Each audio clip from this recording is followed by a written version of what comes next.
हाय मैं प्रीति, आज आप लोगों के लिए हिंदी का प्रैक्टिस सेट लेकर आई है 15 क्वेश्चन से। ये बहुत ही इंपॉर्टेंट क्वेश्चन है। अगर ये 15 क्वेश्चन आप करते हैं तो आराम से 2-3 नंबर इस एग्जाम में आपके आ सकते हैं। ठीक है, तो आइए स्टार्ट करते हैं हिंदी पेडागोगी प्रैक्टिस सेट। मैं आज आप लोगों के साथ हिंदी का एक प्रैक्टिस सेट लेकर आई हूँ। ये 15 क्वेश्चन हम लोग करेंगे आज। ठीक है, तो आइए स्टार्ट करते हैं। सीटेट में क्या है कि रिपीट बहुत सारे क्वेश्चन होते रहते हैं, तो जितना आप प्रैक्टिस सेट सॉल्व करते हैं उतना अच्छा आपके लिए है। फर्स्ट क्वेश्चन है, भाषा सीखने का उद्देश्य आदेश निर्देश दे पाना, सुन पाना, दूसरों की बातों को समझ पाना, अपने मन की बात कह पाना, प्रत्येक स्थिति में भाषा का प्रयोग कर पाना। तो क्या है इसमें सबसे अच्छा ऑप्शन आपको सी लगा कि अपने मन की बात कह पाना। बच्चा अगर अपनी मन की बात कहेगा तो उससे क्या हो, ज़्यादा अपनी बातों को समझ पाएगा और भाषा सीखने का जो उसका दायरा बढ़ेगा। ठीक है, तो इसका सी आंसर सही है कि अपनी मन की बात कह पाना। बच्चों के भाषाई विकास में समाज की महत्वपूर्ण भूमिका होती है। यह विचार किसका? स्किनर, चॉम्स्की, वाइगोस्की या पियाजे? तो भाषा विकास में महत्वपूर्ण भूमिका जो बात करते हैं, ये किसका विचार? तो ये वाइगोस्की का विचार है। वाइगोस्की क्या कि समाज, संस्कृति और भाषा की बात करते हैं। तो जहाँ भी समाज या संस्कृति हो और भाषा हो तो उसमें वाइगोस्की सही आंसर होगा। ठीक है, तो इसका आंसर सी सही है, वाइगोस्की। विद चॉम्स्की क्या है, वो इसमें कहते हैं कि बच्चे में जन्मजात क्षमता होती भाषा सीखने की। अब पियाजे क्या कहते हैं? लिटिल साइंटिस्ट है बच्चे। ठीक है, विद्यार्थियों का भाषी विकास समग्रता से हो सके इसके लिए सबसे उपयुक्त अनुवंशा होगी भाषा प्रयोग के विविध अवसरों की, सतत एवं व्यापक आकलन की, सर्वोत्कृष्ट पाठ्य पुस्तकों की, शब्दकोश एवं विश्वकोश के प्रयोग की।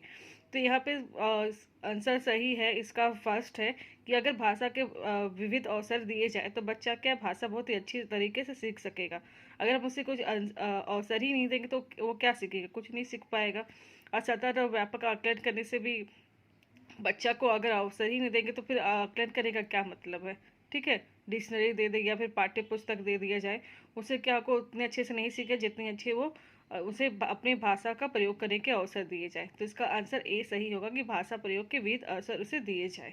ठीक है, जहाँ बच्चा एक्टिव हो वो आंसर उसका सही होगा।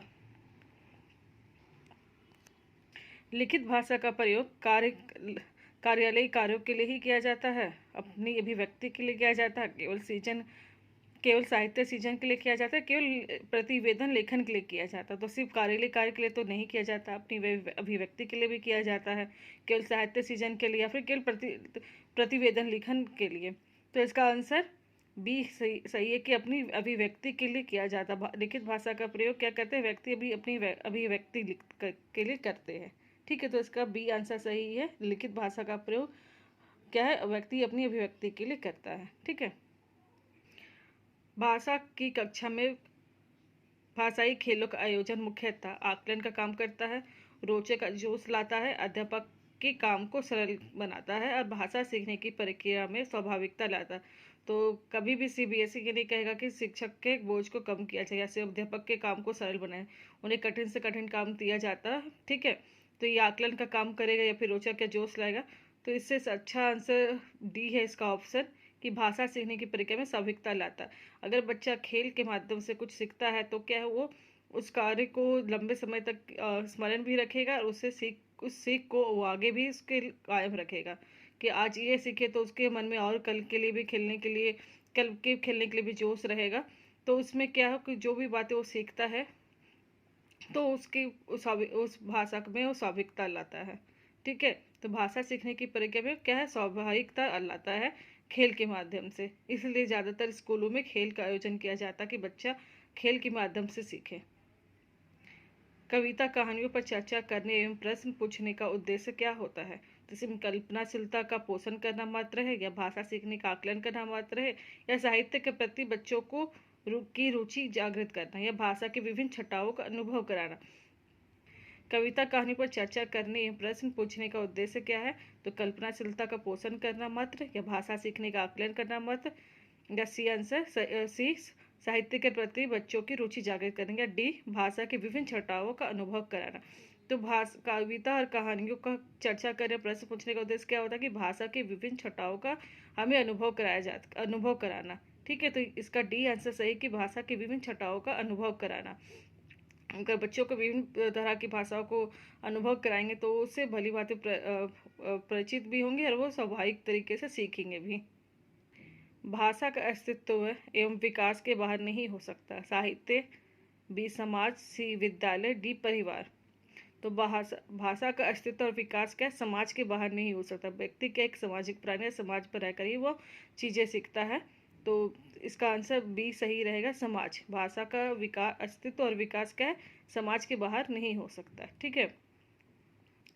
किसी समावेशी कक्षा में कौन सा कथन भाषा शिक्षण के सिद्धांतों के अनुकूल है।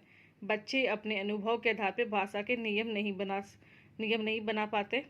सही बात है। भाषा विद्यालय में रहकर अर्जित की जाए, जरूरी नहीं कि भाषा विद्यालय में ही रहकर की जाए, वो अपने परिवार में आस पड़ोस से भी सीखता है। व्याकरण के नियमों का ज्ञान भाषा विकास की गति त्वरित करता है। ये भी सही, जरूरी नहीं कि व्याकरण का ज्ञान ही उससे भाषा का विकास किया जाए। प्रिंट और समृद्ध माहौल सीखने में मदद करता है। तो ये सही आंसर है डी, कि समृद्ध माहौल और प्रिंट और समृद्ध माहौल दिया जाए तो भाषा सीखने में उसकी मदद करता है। ठीक है। प्राथमिक स्तर पर विद्यालयों के भाषा शिक्षण के संदर्भ में कौन सा कथन सही है। बच्चे समृद्ध भाषी परिवेश में सहज रूप से स्वतः भाषा में सुधार कर सकते हैं। ठीक है। बी है, बच्चों की भाषाई संकल्पनाओं और विद्यालय के भाषाई परिवेश में विरोधाभासी भाषा सीखने में मदद करता है। यह आंसर सही नहीं लग रहा है। ऑप्शन सी है, बच्चे भाषा की जटिल और समृद्ध संरचनाओं का ज्ञान विद्यालय में ही अर्जित करते हैं।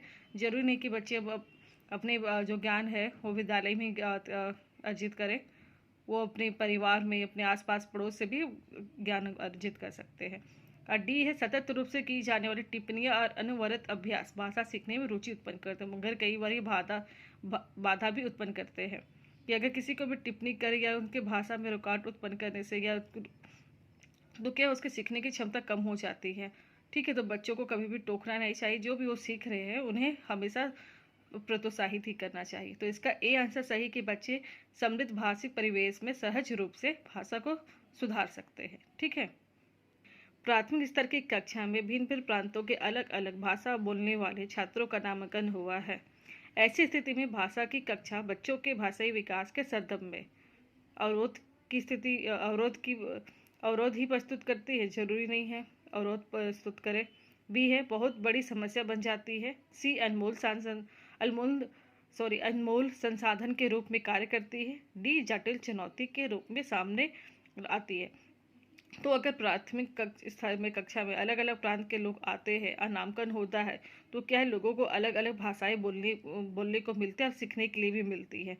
इससे क्या होता है कि उनका विकास होता है कि उन्हें इससे क्या, लोगों की संस्कृति सभ्यता का ज्ञान होता है, कौन कौन से भाषा बोली जाती है, ये एक विकास होगा। और क्या है कि एक दूसरे से लोग भाषा जल्दी से सीख भी जाते हैं। कि क्या है कि ग्रुप में अगर में सीखा जाए और ग्रुप में अगर रहते हैं लोग, ग्रुप एक्टिविटीज जैसे हो गई या फिर भिन्न प्रांतों के लोग अगर आपस से बातचीत करते हैं और नामकरण होता है उनका, तो वो क्या है, एक अनमोल संसाधन के रूप में कार्य करती है। इससे बच्चे क्या अलग अलग प्रांतों की भाषा भी सीखते हैं, उन्हें जानकारी भी होती है कि हमारे देश में बहुत तरह की भाषा बोली जाती है। पहली कक्षा की भाषा अध्यापिका अपने एक विद्यार्थी के भाषाई विकास के संबंध में चिंतित है, क्योंकि विद्यार्थी को घर पर बात करने के बहुत कम अवसर मिलते हैं। बी, विद्यार्थी के माता पिता की मातृभाषा अलग अलग है। सी, विद्यार्थी अपने साथियों से बहुत झगड़ता, ये कोई मतलब नहीं हुआ। डी, विद्यार्थी पठन पाठन में रुचि प्रदर्शित नहीं करता। तो क्या अध्यापक चिंतित है कि वो उसे क्या भाषा का विकास से संबंधित चिंतित है कि उसे भाषा का विकास सही से नहीं हो रहा है। इससे क्या आंसर पता चलता है कि बच्चे क्या है कि विद्यार्थी को घर पर बात करने के बहुत कम अवसर मिलते हैं। तो इसका आंसर ए सही है कि विद्यार्थी को घर पर बात करने के बहुत कम अवसर मिलते हैं। बच्चों के बोलने सीखने के संदर्भ में कौन सा कथन सही है। बड़े परिवार में बच्चों की बोलना सीखने की गति तेज होती है। निर्धन परिवार से आए बच्चों की बोलना सीखने की गति धीमी होती है। कहने सुनने से अधिक अवसर मिलने पर बच्चे बोलना सरलता से सीखते हैं। ये सही ऑप्शन लग रहा है। फिर डी है, सभी बच्चे की बोलने के और सीखने की गति एक समान होती है। तो ये गलत है कि सभी बच्चों की बोलने और सीखने की गति एक समान, हर बच्चा अलग अलग होता है। ठीक है। और बड़े परिवार या छोटे परिवार का ऐसा कुछ है नहीं कि वो उसके बच्चे तेज गति से सीखेंगे, फिर निधन से आए तो धीमी गति से कहेंगे। तो इसका सी आंसर सही कि कहने या सुनने से अधिक अवसर उन्हें मिले तो वे क्या है वो सरलता से सीख सकते हैं। विद्यालय कक्षा में समृद्ध भाषाई परिवेश से तात्पर्य है कि बोलने, सुनने, पढ़ने, लिखने के अधिक से अधिक अवसर दिया जाए। ठीक है। बी है, एक से अधिक भाषाओं के शब्दकोश की उपलब्धता कराए। डिक्शनरी दे देने से क्या होगा, बच्चा सीखेगा नहीं सीखेगा इसका कोई है नहीं उद्देश्य कि वो सीखी जाए। अध्यापक को एक से अधिक भाषाओं की जानकारी हो।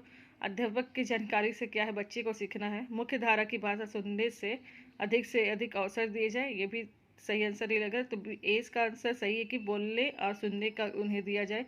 पढ़ने और लिखने इसके अधिक से अधिक अवसर दिए जाएंगे तो क्या है, भाषा का विकास अच्छे से होगा, एक समृद्ध परिवेश उन्हें दिया जाए। ठीक है। अपने विद्यार्थियों के भाषाई संबंधी क्रमिक विकास का आकलन करने के लिए आपकी निर्भरता मुख्य रूप से किस पर है, मौखिक कार्य करवाने पर, गृह कार्य की उत्तर पुस्तिकाओं के अवलोकन पर, कक्षा कार्य के अवलोकन पर और पोर्टफोलियो के अवलोकन पर। तो अगर विद्यार्थियों का आकलन करना शुरू से लेकर अंत तक, तो इसमें पोर्टफोलियो का ही सही आंसर होगा कि उनके पोर्टफोलियो के आकलन पर। पोर्टफोलियो क्या, शुरू से लेकर आखिरी तक उसमें बच्चे का विवरण दिया रहता है, उनका डिटेल्स रहता है, तो उसे हम पोर्टफोलियो कहते हैं। तो अगर पोर्टफोलियो है तो ये आकलन के लिए बहुत ही उपयोगी है। आपके विद्यार्थी पाठ में आए नवीन और अपरिचित शब्दों के अर्थ जान सके, इसके लिए आप क्या करिएगा, तो शब्द को देखना सिखाएगी, डिक्शनरी उन्हें दे दीजिएगा। बी ऑप्शन है, शब्द का अर्थ लिखकर बताएंगे।